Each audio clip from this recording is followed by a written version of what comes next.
Iran के विदेश मंत्री ने सीधे अमेरिका पर तंज कसते हुए कहा कि जो अमेरिका पहले भारत को रूस से तेल खरीदने से रोक रहा था, वही अब दुनिया से और भारत से रूसी तेल खरीदने की भीख मांग रहा है।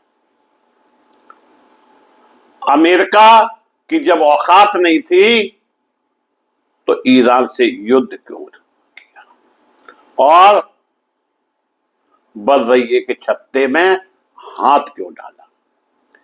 इजराइल के उकसाने पर अमेरिका मैदान में आया, अब उसे यह युद्ध भारी पड़ रहा है। इसमें कई चीजें नाश हो रही हैं और आर्थिक संकट पूरे दुनिया में गहरा रहा है, लेकिन ट्रंप की पगलौटी के कारण पूरी दुनिया परेशान हो रही है। नमस्कार, मैं मुकेश सुधैनिया, आप देख रहे हैं सीधे बोल।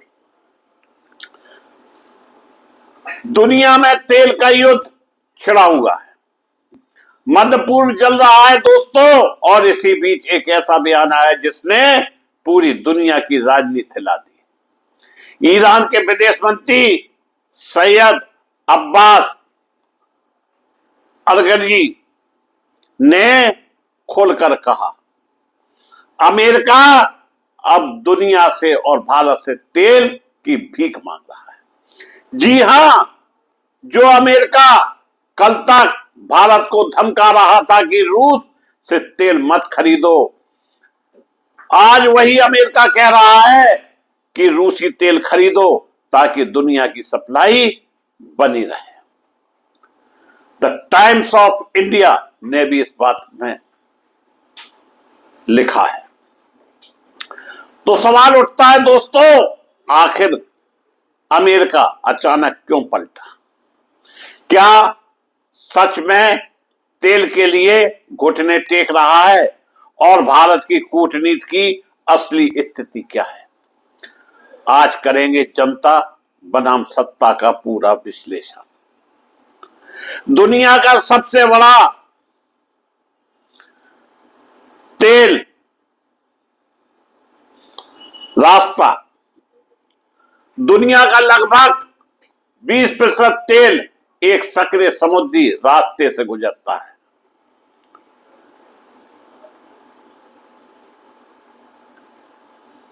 स्ट्रेट ऑफ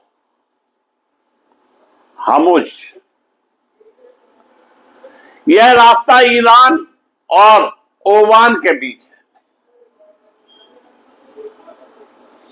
अगर यह रास्ता बंद हो जाए तो पूरी दुनिया में तेल का संकट आ सकता है, और यही इस युद्ध का सबसे बड़ा कारण बना। कहा जाए दोस्तों तो गलत नहीं होगा, अमेरिका ने ईरान को सुपर पावर बना दिया।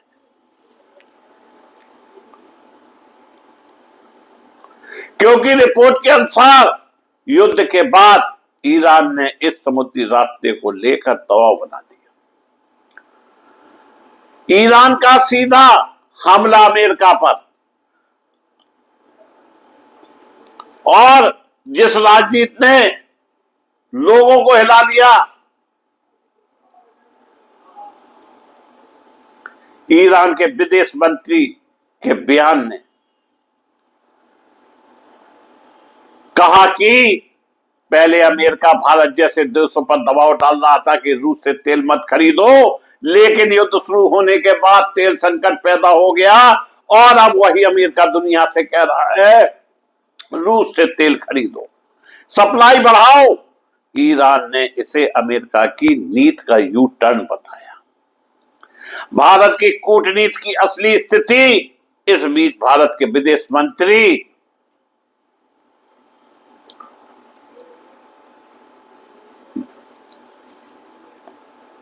जयशंकर और ईरान के विदेश मंत्री के बीच कई बार बातचीत हुई। इन बातचीतों का मुख्य मुद्दा था तेल सप्लाई, समुद्री रास्तों की सुरक्षा और युद्ध का असर। यानी भारत भी इस संकट के बीच अपनी ऊर्जा सुरक्षा को लेकर चिंतित है। क्या ईरान ने भारत को समुद्री रास्ता दिया? अब आते हैं उस सवाल पर दोस्तों, जो मुख्य बिंदु है इस युद्ध का, जिसे लेकर सोशल मीडिया पर बहुत शोर है। कुछ लोग कह रहे हैं मोदी ने फोन घुमाया, ईरान ने भारत को समुद्री रास्ता दे दिया, लेकिन वास्तविकता थोड़ी अलग। सच्चाई है, इस बारे में कोई आधिकारिक घोषणा नहीं है। कुछ रिपोर्टों में कहा गया भारत के जहाजों को सुरक्षित गुजरने दिया जा सकता है, लेकिन ईरान की तरफ से इस पर स्पष्ट पुष्टि नहीं, यानी यह पूरी तरह पक्का समझौता नहीं। जनता का असली सवाल, अब जनता पूछ रही है, अगर दुनिया में तेल संकट है, समुद्री रास्ते खतरे में हैं और अमेरिका अपनी नीति बदल रहा है, तो भारत में पेट्रोल डीजल सस्ता क्यों नहीं हो रहा है? यही वजह है कि यह बहस बन गई। असली खेल, सच्चाई यह है कि दुनिया में तेल सिर्फ ईंधन नहीं, यह राजनीतिक हथियार है। यूनाइटेड स्टेट अपनी रणनीति चलाता है, रूसिया तेल से दबाव बनाता है और ईरान समुद्री रास्ते से दुनिया को प्रभावित करता है, और इन सब के बीच भारत को संतुलन बनाना पड़ता है। दोस्तों, इसके अलावा भारत की स्थिति ठीक नहीं, क्योंकि अगर रूस से भी भारत तेल खरीदेगा तो जो रूस कल तक सस्ते में तेल दे रहा था, अब वह महंगा देगा, और अभी रुपया 92.36 है, यानी डॉलर के मुकाबले जबरदस्त रूप से कमजोर, और यह तेल डॉलर के माध्यम से खरीदे जाएगा, जिसे भारत यूरोप कंट्रियों को देगा, यानी भारत पर दोहरी मार पड़ेगी। ईरान ने साफ कहा कि अमेरिका तेल के लिए दुनिया से गुहार लगा रहा है। वैश्विक तेल बाजार में बड़ा संकट बन चुका है। भारत भी इस संकट के बीच अपनी ऊर्जा सुरक्षा बचाने की कोशिश कर रहा है, लेकिन समुद्री रास्ते को लेकर अभी भी पूरी सच्चाई सामने आना बाकी है।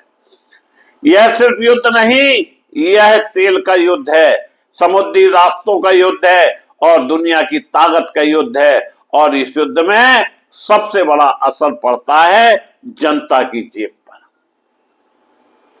इस मुद्दे पर हमारे देश के प्रधानमंत्री चुप्पी साधे रहते हैं, और मोदी भक्तों की तो बात ही क्या की जाए कि ईरान ने आधिकारिक तौर पर पुष्टि नहीं की, लेकिन मोदी जी सजे बजे जहाजों के साथ डोलते डालते नजर आने लगे हैं, और गोदी मीडिया जो कि बिकाऊ है, थर्ड क्लास की पत्रकारिता कर रहा है, उसने कहना चालू कर दिया कि मोदी जी की कूटनीति सफल हो गई।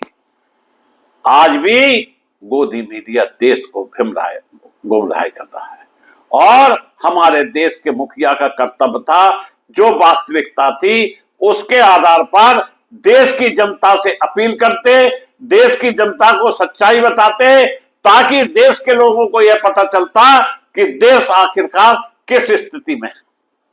आज देश में जो सामाजिक संस्थाएं अस्पतालों में खाना बनाकर देती थी, एम्स, सफदरजंग, दिल्ली, ऐसे अस्पतालों में खाना देना बंद हो गया है।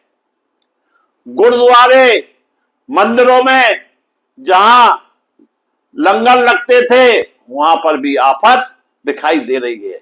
पूरे देश में लाइनें लग रही हैं, गैस सिलेंडर की कमी है, लेकिन संसद में बहस होती है तो सब कुछ हरा भरा दिखाते हैं।